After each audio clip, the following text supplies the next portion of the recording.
नमस्कार, एकलव एस्ट्रोलॉजी में आपका स्वागत है।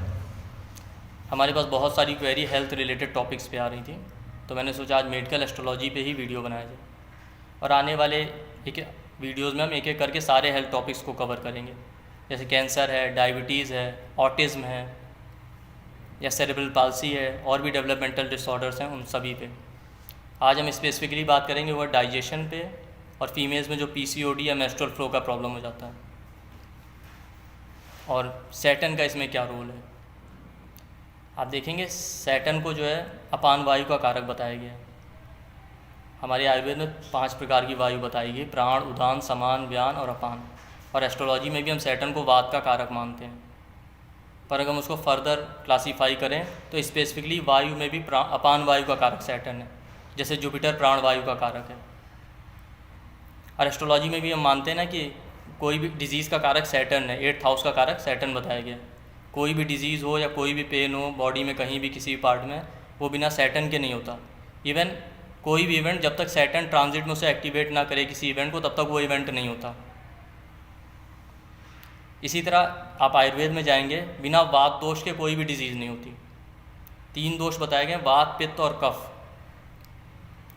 पित्त और कफ कितने भी दुष्ट हो जाएं, पर जब तक वात दोष का उसमें इन्वॉल्वमेंट नहीं होगा तब तक वो डिजीज़ नहीं दे सकते। शारंगधर संहिता का एक श्लोक भी है, पित्त पंगु कफा पंगु पंगो मल धातुआ वायुना यत्र नियंते तत्र गच्छन्ति मेघवत्, कि पित्त और कफ में मोबिलिटी नहीं होती, केवल वात दोष ही मोबाइल होता है। जब तक उसका इन्वॉल्वमेंट नहीं होगा तब तक पित्त और कफ डिजीज़ नहीं दे सकते। तो मैंने अभी बताया सैटर्न अपान वायु का कारक है। अपान वायु का जो बॉडी में रोल होता है वो होता है वेस्ट प्रोडक्ट को बाहर निकालना, एक्सक्रीशन करना, चाहे वो स्टूल हो, चाहे यूरिनेशन के थ्रू हो, चाहे फीमेल्स में मेंस्ट्रुअल फ्लो के थ्रू हो। अब हम समझते हैं कि सैटर्न तो खुद मेलेफिक है, वो दूसरों को एफ्लिक्ट करता है, वो कैसे एफ्लिक्टेड हो सकता है, पर ये बात सही नहीं है। एस्ट्रोलॉजी में जितने भी हाउस है, प्लैनेट है, सबके कुछ पॉजिटिव ट्रेट हैं, कुछ निगेटिव ट्रेट्स हैं। तो सैटर्न भी अगर मरण कारक स्थान में हो, रेट्रोग्रेड हो जाए या और प्लैनेट से एफ्लिक्शन में आ जाए तो बॉडी में आपका अपान वायु डिस्टर्ब हो जाएगा और बहुत सारी हेल्थ प्रॉब्लम आपको अपान वायु से रिलेटेड हो जाएंगी। और केवल हेल्थ नहीं, वैसे भी प्रॉब्लम हो सकती है, जैसे कि सैटर्न कैरियर का कारक है। आप देखें सैटर्न रेट्रोग्रेड हो जाए तो ऐसे इंसान का कैरियर स्टेबल नहीं रहता, बार बार कैरियर में चेंज आएगा, उसके अंदर पेशेंस की कमी होगी। तो उसी तरह आपको हेल्थ में भी प्रॉब्लम हो सकती है। क्योंकि जब सैटर्न रेट्रोग्रेड हो जाएगा तो आपका वेस्ट प्रोडक्ट बाहर नहीं निकलेगा, तो आपको डाइजेशन का प्रॉब्लम, जैसे कॉन्स्टिपेशन हो जाएगा, गैस का प्रॉब्लम होगा, ब्लोटिंग का प्रॉब्लम होगा, फीमेल्स में मेंस्ट्रुअल फ्लो कम होगा या पेनफुल मेंसेस होंगे, क्योंकि सैटर्न पेन का भी कारक है ना। वायु की जो आयुर्वेद में 3 गतियाँ बताई गई, प्रतिलोम गति, अनुलोम गति और तिर्यक गति। अनुलोम गति जो होती है वो नॉर्मल फ्लो होता है, अपनी डायरेक्शन में फ्लो करना। प्रतिलोम गति होती है अपने से अपोजिट डायरेक्शन में फ्लो करना, और तिर्यक गति होती है स्कैटर्ड, फैल जाना या टेढ़े मेढ़े डायरेक्शन में फ्लो करना। और आप एस्ट्रोलॉजी में भी देखिए, हम पढ़ते हैं ना रेट्रोग्रेड प्लैनेट, तो रेट्रोग्रेड प्लैनेट का मोशन हम क्या एज्यूम करते हैं कि वो नॉर्मल फॉरवर्ड मोशन ना करके हम एज्यूम करते हैं कि वो बैकवर्ड मोशन कर रहे हैं। तो जब सैटर्न रेट्रोग्रेड हो जाएगा तो आपका अपान वायु एफ्लिक्ट हो जाएगा, वो अनुलोम गति ना करके प्रतिलोम गति करेगा। अपान वायु का नॉर्मल गति होता है बॉडी से बाहर की तरफ, क्योंकि वेस्ट प्रोडक्ट बाहर की तरफ निकलते हैं ना। अगर सैटर्न रेट्रोग्रेड हो गया, एफ्लिक्टेड हो गया, तो अपान वायु प्रतिलोम गति करेगी, मतलब बाहर की तरफ ना जाके ऊपर की तरफ या बॉडी में ही रुक जाएगी। तो उसकी वजह से आपको कॉन्स्टिपेशन हो जाएगा, क्योंकि फिर आपका वेस्ट प्रोडक्ट बाहर नहीं निकल पाएगा या फीमेल से मेंस्ट्रुअल फ्लो प्रॉपर नहीं हो पाता। तो इसलिए सैटर्न का रोल बहुत इंपॉर्टेंट है डाइजेशन में या बहुत सारी हेल्थ प्रॉब्लम में। तो अभी हम देखेंगे रेमेडीज़ की तो बात करेंगे, पर मैं पहले भी कह चुका हूँ आयुर्वेद और एस्ट्रोलॉजी को हमें एज ए गाइडेंस लेना चाहिए। अगर हम पहले ही इनमें बताए हुए रूल्स और स्टेप्स को फॉलो करें तो बहुत सारी प्रॉब्लम से बच सकते हैं लाइफ में। प्रॉब्लम हो जाने के बाद तो उनका क्योर है ही, पर वो थोड़ा टफ हो जाता है। पर अगर पहले से हम इनके स्टेप्स फॉलो करें तो प्रॉब्लम्स ना हो, वो ज़्यादा बेटर है। आयुर्वेद का जो मूल उद्देश्य बताया गया वो भी यही बताया गया कि स्वस्थस्य स्वास्थ्य रक्षणम आतुरस्य विकार प्रशमनम चा। आप कोई भी आयुर्वेद का टेक्स्ट उठाएंगे तो उसमें पहले स्टार्टिंग के चैप्टर्स में यही दिया गया है कि क्या डाइट और क्या रूटीन फॉलो करें जिससे हम हेल्दी रहें, अर्थात स्वस्थ व्यक्ति को स्वस्थ बनाए रखने के लिए क्या करना है।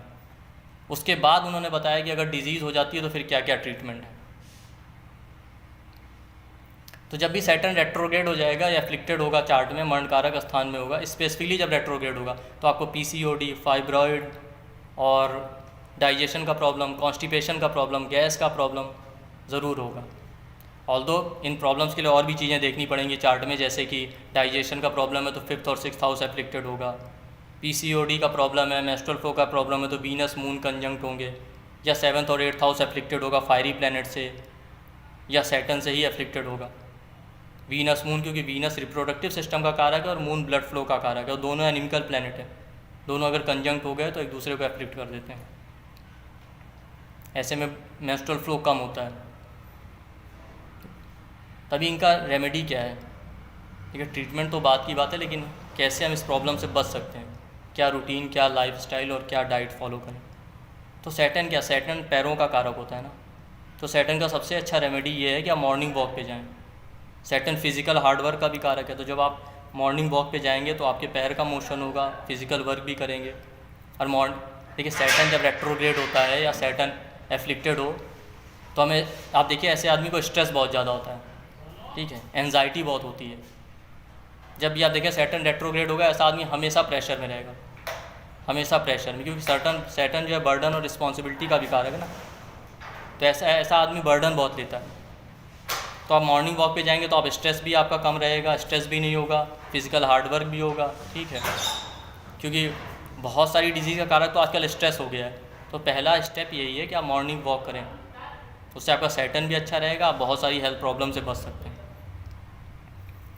दूसरा एक सबसे अच्छा रेमेडी है कि फीट पे ऑयल का मसाज करें। सैटर्न ऑयल का भी कारक होता है, सैटर्न फीट का भी कारक होता है। सोने से पहले पैर के जो सोल्स हैं, फीट हैं, उन पे और हेड पे, क्योंकि बालों का कारक भी सैटर्न है ना, तो हेयर्स के रूट में जो है ऑयल का मसाज करें।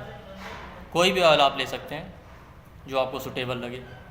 आयुर्वेद में भी जाएंगे तो सैटर्न वात का कारक है, तो वात दोष की श्रेष्ठ औषधि जो बताएगी वो तेल ही बताएगी, तिल का तेल,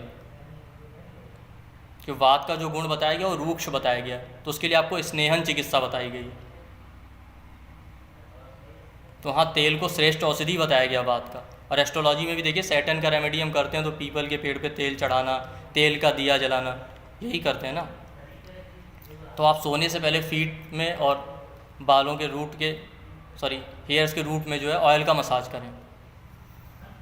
ये हो गया 2 रेमेडी। तीसरा एक सबसे अच्छा रेमेडी है जिनको गैस बनती है, अपान वायु का प्रॉब्लम है, वो नीचे से ऊपर की तरफ, मतलब एंकल से लेके नी ज्वाइंट की तरफ पैरों का मसाज करें, काफ मसल्स का,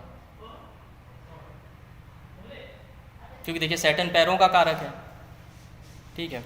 और हम अपने हाथों से जब मसाज करेंगे तो हाथों को रिप्रेजेंट करता है जेमिनाई, 3rd हाउस। और 3-7-11 जो साइन है, 3-7-11 इंटरटेनमेंट के भी होते हैं। तो जब आप मसाज करेंगे तो आपको अच्छा लगेगा, एंटरटेनमेंट होगा, आपका स्ट्रेस भी कम होगा, आपकी गैस की प्रॉब्लम होगी तो वो भी कम हो जाएगी। मतलब सैटर्न के साथ आप मरकरी को इन्वॉल्व कर रहे हैं, जेमिनाई को, ठीक।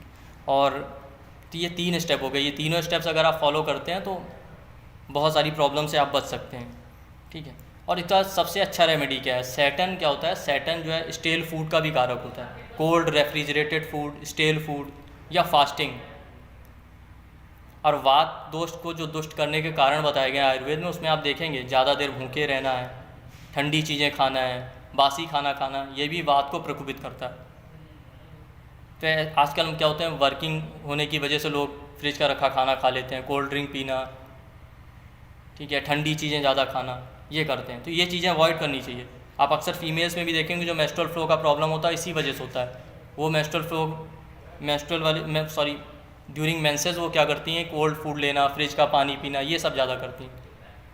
तो अगर आपको कॉन्स्टिपेशन है या इन सारी प्रॉब्लम या मेंस्ट्रुअल फ्लो की प्रॉब्लम से बचना है तो आपको फ्रिज का खाना है, रेफ्रिजरेटेड फूड है, स्टेल फूड है, ये अवॉइड करना है। एक्सेस में फास्टिंग भी नहीं करना है। जैसे कुछ लोग क्या होते हैं कि 6-7 घंटे भूखे रहे फिर खाना खा लिया, कोई रूटीन नहीं है, ऐसा भी नहीं करना, बहुत देर भूखे रहना। इन सारी चीज़ों का कारक भी सैटर्न नहीं है, ठीक है। उसके अलावा एक फाइनल जो प्रिकॉशन है वो सबसे अच्छा, वो ये है कि पानी आप जब भी पिए ना तो खाने के तुरंत बाद ना पिए और खाने के पहले भी ना पिए, क्योंकि ऐसा करने से जो है फिर आपका फूड पूरी तरह डाइजेस्ट नहीं होगा। अगर आपने खाने से पहले पानी पी लिया ज़्यादा तो वैसे भी भूख नहीं लगेगी तुरंत पहले। अगर खाने के बाद में तुरंत पानी पी लेते हैं तो आपकी डाइजेस्टिव पावर को कम कर देगा, जिसे आयुर्वेद में मंदाग्नि कहते हैं। आपकी अग्नि मंद हो गई तो खाना डाइजेस्ट नहीं होगा।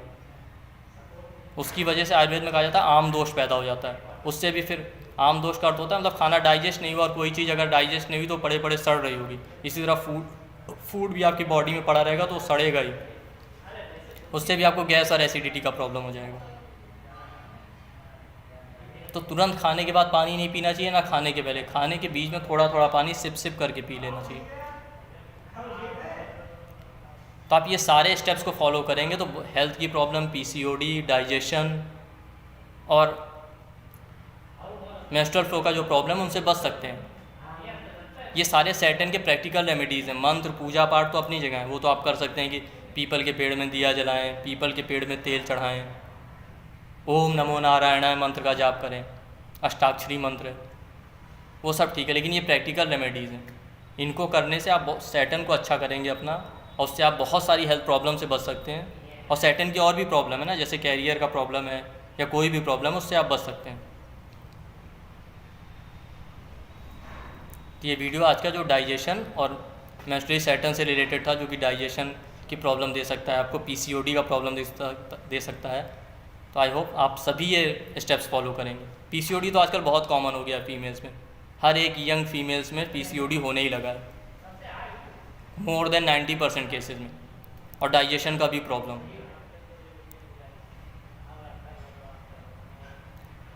तो आई होप आप सभी को ये वीडियो पसंद आएगा और आप सब लोग इन जितनी प्रिकॉशंस या रेमेडीज़ मैंने बताई उनको आप फॉलो करेंगे, और आप उनको फॉलो कीजिए और देखिए मिरेकुलस रिजल्ट आपको मिलेगा।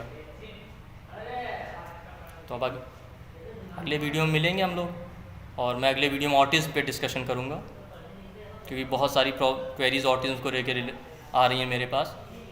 तब तक आप फॉलो कीजिए इन स्टेप्स को, कमेंट सेक्शन में बताइएगा कैसा लगा आपको फॉलो करने के बाद। नमस्कार।